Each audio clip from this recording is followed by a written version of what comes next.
اور پھر اس بات پر پورا یقین رکھنا چاہیے کہ سارے اختیارات، ہر قسم کی بھلائی اس کے ہاتھ میں ہے اور کمال قدرت کا مالک ہے. اس لیے اپنے قرضوں کی ادائیگی میں بھی، مالی مشکلات میں بھی اسی کی طرف رجوع کرنا چاہیے اور اس سے دعا کرنی چاہیے. یعنی انسان کوشش تو کرتا ہے لیکن بعض اوقات کوششیں کسی نتیجے پر نہیں پہنچتی، یا یہ کہ وہ کوشش اس حد تک نہیں ہو پاتی باوجود کوشش کے جو ضروری ہوتی ہے، جو مطلوبہ ہوتی ہے. مثلاً آپ کو اگر اس چھت پہ چڑھنا ہے تو اس کے لیے اتنی سیڑھیاں آپ کو چاہیے جو چھت تک لے جائیں. اگر آپ کی سیڑھی آدھے راستے تک جاتی ہے تو پھر کیا ہوگا؟ آپ چڑھ کے کھڑے رہیں، آپ اوپر نہیں چڑھ سکتے. تو اسی طرح بعض اوقات انسان کے اوپر بہت بڑا قرضہ ہوتا ہے، بہت بڑی ذمہ داری ہوتی ہے. وہ جتنا بھی کما لے، وہ جتنی بھی محنت کر لے، وہ 2 3 جابس کر لے، وہ اس قابل نہیں ہوتا کہ وہ اپنا قرض ادا کر سکے، اپنا فرض پورا کر سکے.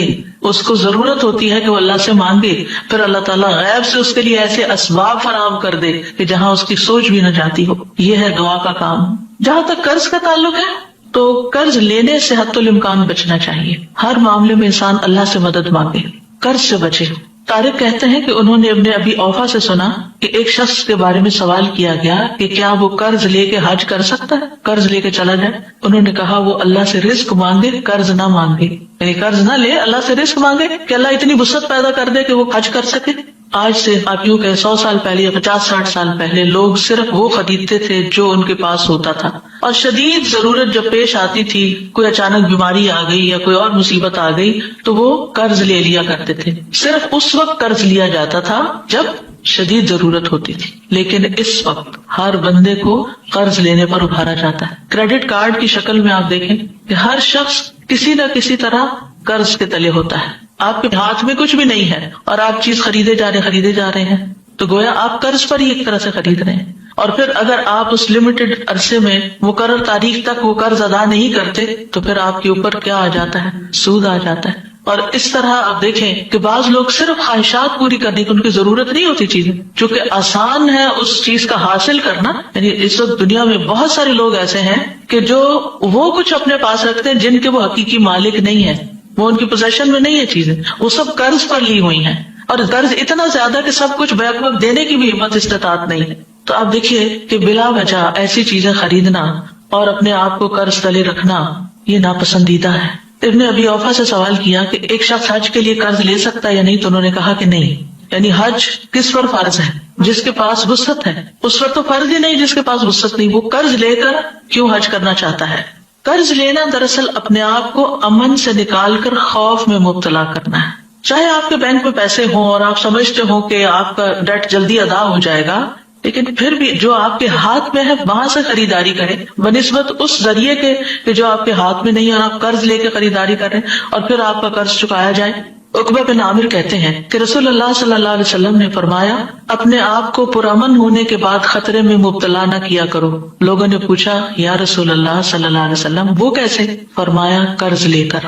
یعنی جب آپ قرض لیتے ہیں، چاہے آپ کہیں یا نہ کہیں، آپ کے اوپر ایک سٹریس ضرور آتا ہے.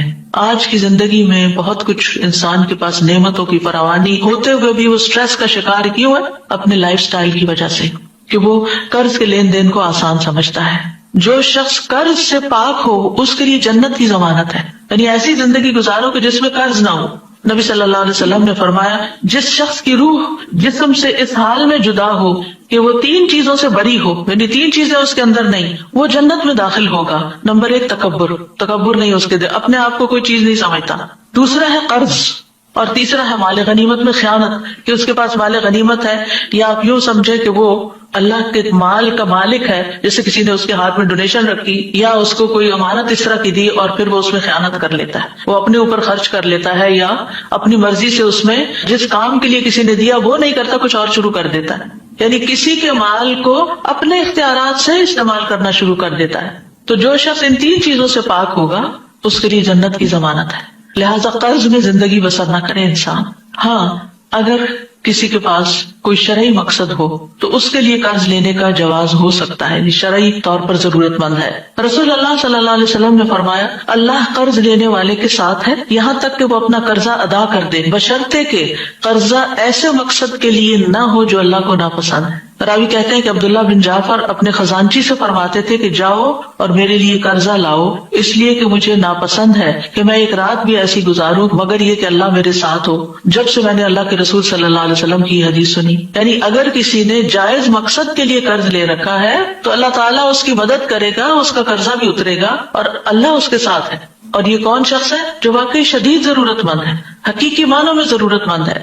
اس سلسلے میں ایک اور بات بھی یاد رکھیے کہ بعض اوقات آپ کو اپنی ذاتی ضرورت کے لیے قرض نہیں لینا ہوتا، لیکن آپ کے سامنے کوئی ایسا شخص آ جاتا ہے جو انتہائی شدید حاجت کا شکار ہے اور آپ خود کچھ نہیں کر سکتے، تو آپ کسی سے قرض لے کر اس کی مدد کر سکتے ہیں، کیونکہ اس کو کوئی قرضہ نہیں دے گا، لیکن آپ کی جو کہ ایک ریلائبلٹی ہے، ٹرسٹ ہے لوگوں کو آپ پر، تو آپ کو کوئی دے دے گا تو آپ لے کر اس کی ضرورت پوری کر دیں اور پھر آپ اپنا قرضہ ادا کرتے رہیں۔ بلال رضی اللہ عنہ سے مروی ہے کہ جب رسول اللہ صلی اللہ علیہ وسلم کے پاس کوئی انسان آتا، آپ اس کو ننگا دیکھتے، یعنی اس کے پاس پراپر ڈریس نہیں ہے، تو مجھے حکم کرتے، میں جاتا اور قرض لے کر اس کے لیے چادر خرید لاتا، اسے پہننے کے لیے دیتا اور اسے کھانا کھلاتا۔ یعنی یہ ایک جائز صورت ہے جس میں انسان ایسا کر سکتا ہے، لیکن وہ بھی ادائیگی کی نیت کے ساتھ۔ جہاں تک قرض کے آداب کا تعلق ہے تو قرض کے تمام لین دین میں مدتوں کی تحدید ضروری ہے کہ کتنے عرصے کے لیے قرض لیا جا رہا ہے، اوپن اینڈ نہیں ہونا چاہیے، 10 دن کے لیے دے دیں، 10 مہینے کے لیے دے دیں، 10 سال کے لیے دے دیں، تو ٹائم پیریڈ الی اجل مسمى۔ دوسری بات یہ کہ لیتے یا دیتے وقت اس کو لکھنا ضروری ہے۔ تیسری بات یہ کہ لکھنے والا عدل و انصاف کے ساتھ لکھے، کسی قرابت یا عداوت سے متاثر نہ ہو۔ چوتھی بات یہ کہ قرض دار جب لوگوں کے حقوق کاتب کو لکھوائے تو اللہ سے ڈرے اور اس میں کبھی بیشی نہ کرے۔ نمبر 5، خرید و فروخت اور لین دین میں گواہ مقرر کرنا بہتر ہے، نہ ہو تو کوئی بات نہیں۔ نمبر 6، گواہ 2 مرد یا 1 مرد اور 2 عورتیں ہوں گی۔ 2 عورتیں کیوں؟ تاکہ ان پر ذمہ داری کم آئے، بوجھ کم پڑے۔ نمبر 7، جب گواہ کی ضرورت پڑے تو اس کو انکار نہیں کرنا چاہیے، اسے حاضر ہو جانا چاہیے گواہی دینے کے لیے۔ قرض واپس مانگنے والے کو اجازت ہے کہ وہ سختی کر سکتا ہے، سختی سے واپس مانگ سکتا ہے۔ ایک شخص نبی صلی اللہ علیہ وسلم کے پاس اپنے قرض کا تقاضا کرنے کے لیے آیا اور سخت گفتگو کرنے لگا، یعنی اپنی گفتگو میں وہ ہارش ہو گیا۔ آپ کے صحابہ غصے میں اس کی طرف بڑھے کہ تم اللہ کے رسول صلی اللہ علیہ وسلم کے ساتھ یہ معاملہ کر رہے ہو، لیکن رسول اللہ صلی اللہ علیہ وسلم نے فرمایا کہ اسے چھوڑ دو، کیونکہ جس کا کسی پر حق ہو تو وہ بات کہنے کا بھی حق رکھتا ہے۔ پھر آپ نے فرمایا اس کے قرض والے جانور کی عمر کا 1 جانور اسے دے دو۔ صحابہ نے عرض کیا یا رسول اللہ صلی اللہ علیہ وسلم، اس سے زیادہ عمر کا جانور تو ہے لیکن اس عمر کا نہیں ہے جتنا اس کو دینا بنتا ہے۔ آپ نے فرمایا اسے وہی دے دو، کیونکہ سب سے اچھا آدمی وہ ہے جو دوسروں کا حق پوری طرح ادا کرتا ہو۔ لیکن اگر کسی کے پاس مال ہے اور وہ قرض لینے میں ٹال مٹول کر رہا ہے، جان بوجھ کے نہیں دے رہا کہ میں تھوڑا اور انجوائے کر لوں کسی اور کے مال سے، تو یہ انتہائی غلط ہے۔ رسول اللہ صلی اللہ علیہ وسلم نے فرمایا قرض ادا کرنے میں مالدار کی طرف سے ٹال مٹول کرنا ظلم ہے، اور اگر تم میں سے کسی کا قرض کسی مالدار کے حوالے کیا جائے تو اسے قبول کرے، یعنی قرض خواہ کو کہا جائے کسی دوسرے نے میرا قرض دینا ہے اس سے لے لو، تو وہ مان جائے اچھا ٹھیک ہے میں اس سے لے لیتا ہوں۔ قرض ادا کرنے کی قدرت ہونے کے باوجود اگر کوئی ٹال مٹول کرے تو سزا بھی دی جا سکتی ہے۔ رسول اللہ صلی اللہ علیہ وسلم نے فرمایا مالدار آدمی کا ٹال مٹول کرنا اس کی عزت کو حلال کر دیتا ہے، یعنی لوگ پھر اس پہ باتیں بنانے لگتے ہیں، اس کی سزا کو جائز کر دیتا ہے۔ ابن مبارک کہتے ہیں عزت حلال کرنے کا مطلب ہے کہ اس سے سخت کلامی کی جائے، اور سزا کا مطلب ہے کہ اس کو قید کر دیا جائے، یعنی اس پر کوئی عدالت کی طرف سے پھر پنشمنٹ دی جائے۔ قرض کو ہمیشہ اچھے طریقے سے ادا کرنا چاہیے۔ جابر بن عبداللہ کہتے ہیں میں نبی صلی اللہ علیہ وسلم کی خدمت میں حاضر ہوا، آپ اس وقت مسجد میں تشریف فرما تھے، آپ نے فرمایا پہلے 2 رکعت نماز پڑھ لو، اور میرا نبی صلی اللہ علیہ وسلم پر کچھ قرض تھا جسے آپ نے ادا کیا اور زیادہ دیا، یعنی جب آپ لوٹاتے تھے تو زیادہ دیتے تھے، کمی نہیں کرنی چاہیے۔ جس کا قرض دینا ہو اس کو ہدیہ نہیں دینا چاہیے، یعنی آپ اس کو گفٹ نہیں دے سکتے۔ مثلا آپ نے کسی سے قرضہ لیا، قرضہ لوٹانے کی بجائے آپ اس کو گفٹ دے رہے ہیں، یہ درست نہیں، یہ سود ہوگا۔ سعید بن ابی بردہ اپنے والد سے روایت کرتے ہیں کہ میں مدینہ آیا تو میں نے عبداللہ بن سلام رضی اللہ عنہ سے ملاقات کی، انہوں نے کہا آؤ میں تمہیں ستو اور کھجور کھلاؤں گا، اور تم ایک مکان میں داخل ہوگے جس میں رسول اللہ صلی اللہ علیہ وسلم بھی تشریف لے گئے تھے۔ پھر آپ نے فرمایا یعنی کہ رسول اللہ صلی اللہ علیہ وسلم نے فرمایا یعنی حدیث سنائی، تمہارا قیام ایک ایسے ملک میں ہے جہاں سودی معاملات بہت عام ہیں. اگر تمہارا کسی شخص پر کوئی حق ہو اور پھر وہ تمہیں ایک تن کے یا جو کے دانے یا گھاس کے برابر بھی ہدیہ دے، اسے قبول نہ کرنا کیونکہ یہ سود ہوگا. یعنی جس سے قرضہ لیا ہوا ہو اس کو گفٹ دینا سود بنتا ہے. اسی طرح ہمارا دین ہمیں یہ بھی سکھاتا ہے کہ کسی کے قرضے کی ذمہ داری لے لی جائے. کسی غریب نے قرضہ لیا، وہ نہیں ادا کر پا رہا تو اس کی طرف سے ادا کر دیا جائے. مقدام کندی سے مروی ہے، وہ کہتے ہیں کہ رسول اللہ صلی اللہ علیہ وسلم نے فرمایا، ہر مومن کے لیے اس کی اپنی ذات سے بھی زیادہ میں قریب ہوں. جو شخص قرض یا چھوٹی اولاد چھوڑ کر مر جائے وہ میرے ذمہ ہے. یعنی رسول اللہ صلی اللہ علیہ وسلم اس کی اولاد کی کفالت بھی کریں گے اور اس کا قرضہ بھی ادا کریں گے. اور جو شخص مال چھوڑ کر جائے وہ اس کے وارثوں کا ہے. اسی طرح زکوٰۃ کے مال سے قرض کی ادائیگی کی جا سکتی ہے. قرآن مجید میں آتا ہے، انما الصدقات للفقراء والمساکین والعاملین علیہا والمؤلفۃ قلوبہم وفی الرقاب والغارمین وفی سبیل اللہ وابن السبیل فریضۃ من اللہ واللہ علیم حکیم. صدقات تو صرف فقیروں اور مسکینوں کے لیے ہیں اور ان پر مقرر عاملوں کے لیے، ورکرز کے لیے، اور ان کے لیے جن کے دلوں میں الفت ڈالنی مقصود ہے، ایسے نان مسلم جن پہ آپ خرچ کریں تو وہ مسلمان ہو جائے. اور گردنیں چھڑانے میں یعنی غلاموں کو آزاد کرنے میں، اور قرض داروں کے قرض اتارنے میں، اور اللہ کے راستے میں فی سبیل اللہ نیکی کے کام جو، اور مسافر میں یعنی جس کے پاس اب سفر کی حالت میں کچھ نہ رہے، لٹ جائے. یہ اللہ کی طرف سے ایک فریضہ ہے اور اللہ سب کچھ جاننے والا کمال حکمت والا ہے. اصل میں مسافر کو زکوٰۃ کیوں دی جائے گی، قرض کیوں نہیں دیا جائے گا؟ کیونکہ وہ تو چلا جائے گا، وہ واپس کیسے کرے گا آ کے؟ تو اگر آپ کے پاس صدقات نہیں ہے تو آپ قرض ہی دے دیں تاکہ وہ اپنی ضرورت پورے کرے اور اپنے ملک چلا جائے.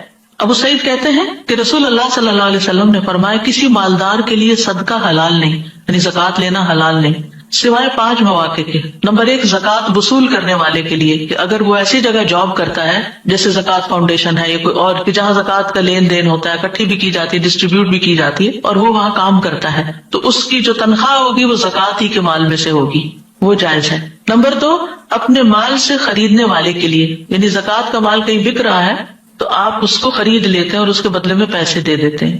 نمبر 3، مقروض کے لیے، یعنی جس پہ قرضہ ہے وہ زکوٰۃ لے کے قرضہ ادا کر سکتا ہے، بشرطے کہ جینوئن ریزن کے لیے، شدید ضرورت میں قرضہ لیا ہو. نمبر 4، جہاد فی سبیل اللہ میں. اور نمبر 5، ایک اس صورت میں کہ مسکین کو کسی نے کوئی چیز بھیجی ہو اور وہ اسے مالدار کی طرف ہدیے کے طور پر بھیج دے. یعنی غریب مسکین فقیر کو زکوٰۃ دی گئی، اس نے لے لی، رکھ لی، پھر اسے خیال آیا کہ اس کا کوئی بہن بھائی ہے، کوئی دوست ہے، اس کو میں نے گفٹ دینا ہے. اب یہ مسکین اس مال کا مالک بن چکا ہے، اب زکوٰۃ والی کنڈیشن ہٹ چکی ہے، اب یہ اس کی ملکیت میں آ گیا مال. اس مال میں سے وہ اپنے کسی بہن بھائی وغیرہ کو کوئی تحفہ دینا چاہے دے سکتا ہے. پھر یہ کہ قرض معاف کر دینا بھی ایک نیکی ہے. حضرت عائشہ کہتی ہے کہ رسول اللہ صلی اللہ علیہ وسلم نے دروازے پر 2 جھگڑا کرنے والوں کی آواز سنی جو بلند ہو گئی تھی. ایک آدمی دوسرے سے قرض میں کچھ کمی کرنے اور تقاضے میں کچھ نرمی برتنے کے لیے کہہ رہا تھا، اور دوسرا کہتا تھا کہ اللہ کی قسم میں یہ نہیں کروں گا. آخر رسول اللہ صلی اللہ علیہ وسلم ان کے پاس گئے اور فرمایا، کہاں ہے وہ شخص جو اللہ کی قسم کھا کے کہہ رہا تھا میں نیکی نہیں کروں گا، یعنی معاف نہیں کروں گا؟ اس نے عرض کیا، اللہ کے رسول میں ہوں، میرا ساتھی جو چاہے میں اسے معاف کر دیتا ہوں. یہ رسول اللہ صلی اللہ علیہ وسلم کی محبت تھی اور ان کے کہنے کے انداز کی خوبصورتی تھی، اور ان کا لحاظ تھا لوگوں کو کہ جیسے وہ کہتے تھے لوگ ویسے کر لیا کرتے تھے. کسی کا قرض ادا کرنے سے قیامت کے دن کی سختیوں سے بھی نجات ملتی ہے. ابو قتادہ نے اپنے ایک قرض دار سے قرض کا مطالبہ کیا تو وہ ان سے چپ گیا.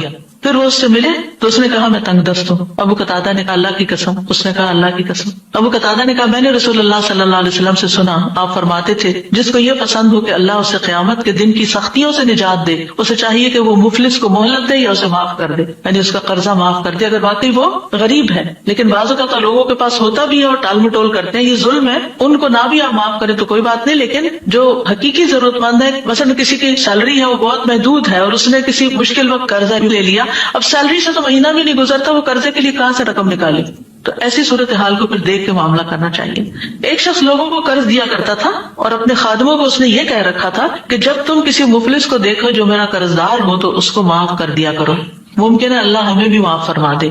آپ نے فرمایا موت کے بعد جب وہ اللہ سے ملا تو اللہ نے اس کو بخش دیا، کیونکہ وہ لوگوں کے قرضے معاف کر دیا کرتے، یعنی جو نہیں دے سکتا نہ دے، جانے دو اس کو. خود سامنے بھی نہیں ہوتا تھا کہ کوئی شکریہ ادا کرے یا کوئی تعریف کرے. قرضہ معاف کرنے والے سے موت کے وقت فرشتے بھی درگزر کرتے ہیں. نبی صلی اللہ علیہ وسلم نے فرمایا تم سے پہلے گزشتہ امتوں کے کسی شخص کی روح کے پاس موت کے فرشتے آئے اور پوچھا تو نے کچھ اچھے کام بھی کیے ہیں؟ روح نے جواب دیا میں اپنے ملازمین سے کہا کرتا تھا کہ وہ لوگوں کو جو مقروض ہے مہلت دے دیں یا محتاجوں کو معاف کر دیا کریں.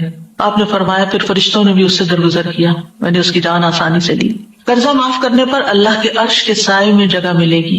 رسول اللہ صلی اللہ علیہ وسلم نے فرمایا جس نے تنگ دست کو مہلت دی یا اس کا قرضہ معاف کر دیا تو اللہ قیامت کے دن اسے اپنے عرش کے سائے میں رکھے گا, جس دن اللہ کے سائے کے سوا کوئی سایہ نہ ہوگا. اب یہ کہ قرض ادا بھی کرنا چاہیے, اس کی بھی بڑی اہمیت ہے.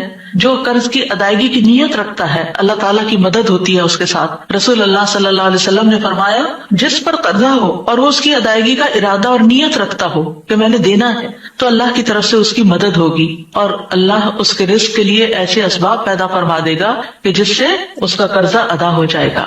انسان کو قرض ادا کرنے کی سب سے زیادہ فکر کرنی چاہیے.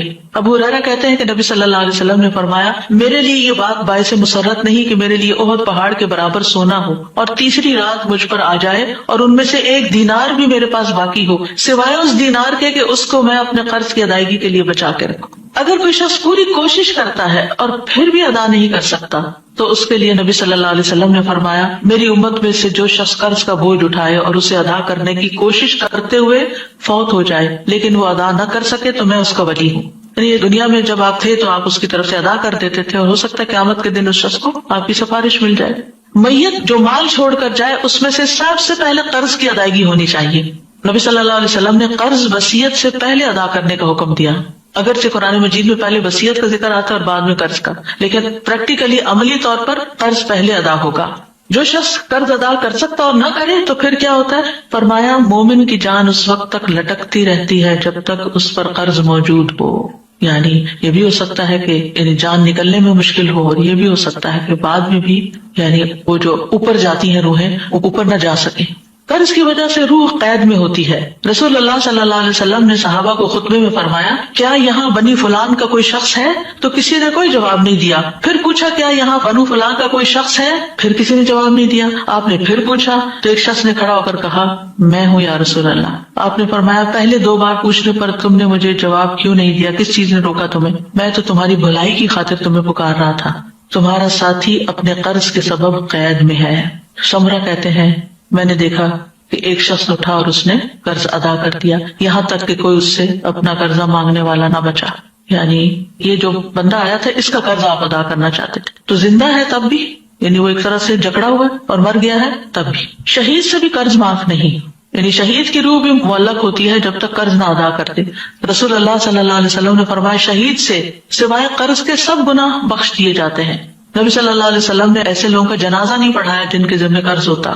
اگر ادا نہ کرنے کی نیت سے کوئی قرض لے تو اس کے بارے میں آپ نے فرمایا کہ جو کوئی لوگوں کا مال قرض کے طور پر ادا کرنے کی نیت سے لیتا تو اللہ اس کی طرف سے ادا کر دے گا, اور جو کوئی نہ دینے کے لیے لیتا ہے اللہ اس کو تباہ کر دے گا. رسول اللہ صلی اللہ علیہ وسلم نے فرمایا جو مرد بھی قرض لے اور اس کی نیت یہ ہو کہ قرضہ نہیں دے گا, ادا نہیں کرے گا, وہ اللہ سے چور بن کے ملے گا یعنی قیامت کے دن. اور جو شخص قرض ادا نہ کرے اور اس کے بغیر ہی فوت ہو جائے تو اس کے بارے میں رسول اللہ صلی اللہ علیہ وسلم ایک جگہ بیٹھے ہوئے تھے جہاں جنازے رکھے جاتے تھے. آپ نے اپنا سر آسمان کی طرف اٹھایا, پھر اپنی نگاہ کو نیچے کیا, پھر اپنا ہاتھ پیشانی پر رکھ کے فرمایا سبحان اللہ کیا سختی اتری ہے. فرماتے ہیں کہ ہم نے پہچان لیا اور ہم خاموش ہو گئے. جب دوسرا دن ہوا تو میں نے پوچھا کہ کیا سختی ہے جو نازل ہوئی ہے؟ آپ نے فرمایا قرض کے بارے میں. اس ذات کی قسم جس کے قبضے میں میری جان ہے, اگر کوئی شخص اللہ کے راستے میں شہید کر دیا گیا ہو, پھر وہ زندہ ہو جائے, پھر اسے مار ڈالا جائے, پھر زندہ ہو جائے, پھر قتل کیا جائے اور اس پر قرض ہو تو وہ جنت میں داخل نہ ہوگا حتیٰ کہ اس کا قرض ادا کر دیا جائے. یعنی قرض ایسی چیز ہے جسے لازماً ادا کرنا ہی چاہیے یا پھر معاف کروا لینا چاہیے. قرض ادا نہ کرنے والے کا قیامت کے دن نیکیوں سے قرض ادا ہوگا, یعنی چھوڑا نہیں جائے گا وہاں بھی. رسول اللہ صلی اللہ علیہ وسلم نے فرمایا جو آدمی مقروض ہو کر مرا تو یاد رکھے کہ وہاں درہم و دینار نہیں ہوں گے, وہاں تو نیکیوں اور برائیوں کا تبادلہ ہوگا. یعنی اگر نیکیاں کم پڑ گئی تو جس سے قرضہ لیا تھا اس کی برائیاں لینی پڑے گی سزا بھگتنے کے لیے. قرض کی ادائیگی میں اللہ سے مدد مانگنی چاہیے, ویسے تو ہر معاملے میں, لیکن خاص طور پر ایسے پریشان کن حالات میں اللہ تعالیٰ سے دعا کرنی چاہیے. اور اس میں ہم دیکھتے ہیں کہ عبداللہ بن زبیر کہتے ہیں کہ جنگ جمل کے موقع پر جب زبیر کھڑے ہوئے تو مجھے بلایا, میں ان کے پہلو میں جا کے کھڑا ہوا. انہوں نے کہا میرے بیٹے آج کی لڑائی میں ظالم مارا جائے گا یا مظلوم؟ میں سمجھتا ہوں کہ آج میں مظلوم قتل کر دیا جاؤں گا. اور مجھے سب سے بڑی فکر اپنے قرضوں کی ہے. کیا تمہیں بھی کچھ اندازہ ہے کہ قرض ادا کرنے کے بعد ہمارا کچھ مال بچ سکے گا؟ پھر انہوں نے کہا میرے بیٹے ہمارا مال فروخت کر کے اس سے قرض ادا کر دینا. اور فرمایا بیٹا اگر قرض ادا کرنے سے عاجز ہو جاؤ تو میرے مولا سے اس میں مدد چاہنا. عبداللہ کہتے ہیں کہ قسم اللہ کی میں ان کی بات سمجھ نہ سکا. میں نے پوچھا اے میرے بابا من مولا کا، آپ کے مولا کون ہے؟ انہوں نے کہا اللہ. عبداللہ کہتے ہیں اللہ کی قسم ان کے قرض ادا کرنے میں جب بھی مجھے مشکل پیش آئی میں نے اسی طرح دعا کی یا مولا زبیر اقض عنہ دینہ، اے زبیر کے مولا ان کی طرف سے ان کا قرض ادا کر دے تو ادائیگی کی کوئی نہ کوئی صورت پیدا ہو جاتی. پھر یہ ہے کہ اللہ پر بھروسہ کرنا چاہیے. ابن قیم کہتے ہیں جو اپنے مسائل اور مشکلات اور اہم کاموں میں اللہ پر بھروسہ کرتا ہے اللہ اس کو ہر چیز سے کافی ہو جاتا ہے جو بھی اس کو فکر میں ڈالتی ہے. یعنی جو اپنے معاملات اللہ کے سپرد کر دے گا، حوالے کر دے گا، اللہ سبحانہ وتعالیٰ اس کی پریشانی دور کر دیں گے.